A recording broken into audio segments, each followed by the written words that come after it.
ঈদুল আজহার ছুটি 6 দিন পেরিয়ে গেলেও রাজধানীতে ফেরেনি কর্মচাঞ্চল্য। নগরীর প্রধান সড়কে শুধু নয়, অলিগলিও এখনো অনেকটাই ফাঁকা। নেই চিরচেনা যানজট, কোলাহল অথবা গণপরিবহনে ওঠার ভিড়। অন্যদিকে যাত্রী খরায় নিত্যদিনের আয়ের অসঙ্গতিতে দুশ্চিন্তায় পরিবহন শ্রমিকরা। মহিবুল্লাহ মহিবের রিপোর্টে বিস্তারিত। রাজধানীর বাংলা মোটর থেকে কারওয়ান বাজার হয়ে ফার্মগেট, এই পথে যানজট যেন নিত্যদিনের চিত্র। কিন্তু ঈদের ছুটিতে নেই সেই চিরচেনা দৃশ্য। বিজয় সরণি কিংবা জাহাঙ্গীর গেট যেন মুহূর্তেই চলে যাওয়া যায় এই প্রান্ত থেকে ও প্রান্ত। ফাঁকা ঢাকায় রিকশা, সিএনজি অথবা ব্যক্তিগত গাড়ি নিয়ে দাপিয়ে বেড়ানো এখন বিনোদন হয়ে দাঁড়িয়েছে। তাই অনেকেই পরিবার নিয়ে বেরিয়ে পড়েছেন ফাঁকা রাস্তায়। Most of the time Dhaka তো অনেক ক্রাউডেড, বিশেষ করে ট্রাফিক জ্যাম অনেক থাকে।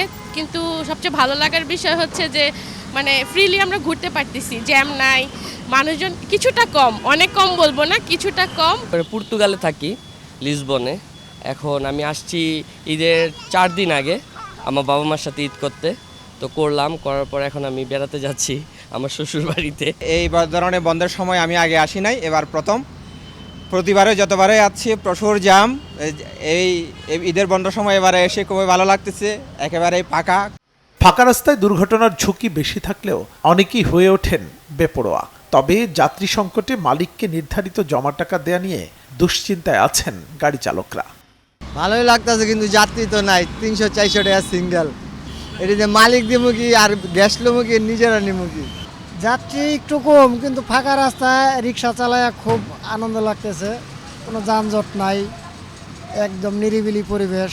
যাত্রী নাই, কম, একবারে কম। সোমবার থেকেই ঢাকায় ফিরবে কর্মচাঞ্চল্য, এমনটাই মনে করছেন সবাই। মুহিবুল্লাহ মুহিব, বাংলা ভিশন, ঢাকা।